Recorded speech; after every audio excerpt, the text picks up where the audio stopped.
This bike is the unicorn us riders were asking for years. Hello everyone and welcome to the bike review of my Kove 450 rally. I'm riding here at the beautiful coastal area of Greece. So far I've traveled for 1 month and did one rally, so let's talk about how the bike performed.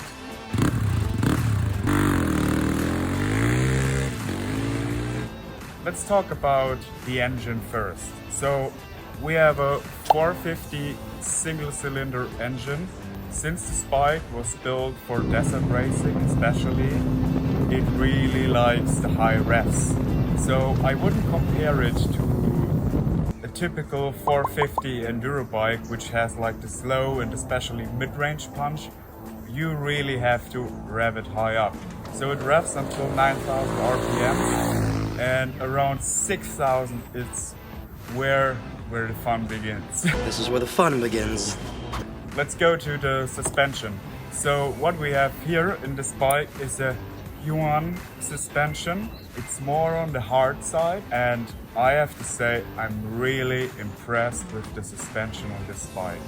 It's a very direct feeling. It gives a great feedback in turns and over bumps. So yeah, I'm really happy with it. And what I especially love about this bike is the agility, the handling. It's amazing. It feels so light. It weighs fueled up around 160 kilograms and you don't feel it because the weight is very down low because of these fuel tanks here. I love the handling of this bike. And let's go to the ergonomics of this bike. Kove offers 3 or let's say 4 different models of the Kove 450 Rally. Since I'm a shorter guy, I chose the low version and it was actually a pretty good decision. So if I sit on it, it feels just perfect. Both my toes can reach the ground. We also have some dampeners under the handlebar clamps which absorb a bit of the vibrations. We also have 3 tanks here, so we have one on the left, one on the right and one on the rear, and we have a total capacity of 32 liters. Once it's fueled up, I can go around 500 to 600 kilometers, depends a bit on the riding, since the consumption riding off-road is much higher than riding on the road. The bike already comes with a windshield. I've went for a higher windshield, especially while traveling. It's just good to have wind protection so you're not sitting straight in the wind like on a supermoto, because this can become very exhausting over time. The seat itself, in my opinion, it's quite good. So it's relatively soft. I mean, of course, it's not the most comfortable seat since it's relatively slim. I don't have any complaints personal, but there are also aftermarket parts available, so there's always a solution to a problem. Now mentioning the aftermarket parts, there are already a lot of parts available for this bike. I have done some mods on it. It's obviously not stock anymore. I'm not just traveling, but I'm also doing rally races, and therefore I need more power.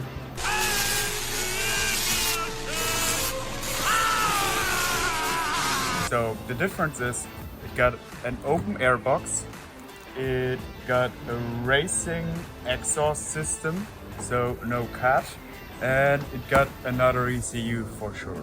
I've also changed the navigation tower. It's from Uncle Wang's shop. It's the Type B version, so they offer 3 different towers and I'm really happy with it. I can mount my navigation setup. There is room for the dash and also some spare levers on the side, and I also changed my indicator position. I've also got the drop protection here for the tanks, and they already have some scratches, so they're doing their job quite well. What's also quite important, the front wheel sensor, it's in a very open spot, so it's easy to hit a rock with it and break it off. So I also got a little protection bracket right there. What I also like to mention, it's really nice to work on this bike. It's a great build quality. So to me, this bike personally seems like a mixture between a Japanese and a European bike. They really put some thoughts into it. A thing which is a bit annoying when I'm doing oil changes, the filter cover lies right behind the exhaust pipe. Every time you do an oil change, you also have to remove the exhaust. That's okay, but just something I don't like too much while working on it. Did I have some issues with the bike yet? Not really. I had a broken plate of my link at the chain, and I've never seen that before on any bike. So far I've covered around 4,800 kilometers on it. Done my traveling for 1 month using TED routes. So I ride mostly small paved roads and off-road, and I also done the Olympia rally last week. It's the perfect dual sport in my opinion.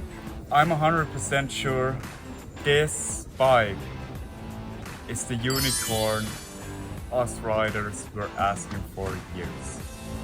It's definitely the unicorn on the market, and I can recommend it to anyone who's thinking about buying it. Shut up and take my money!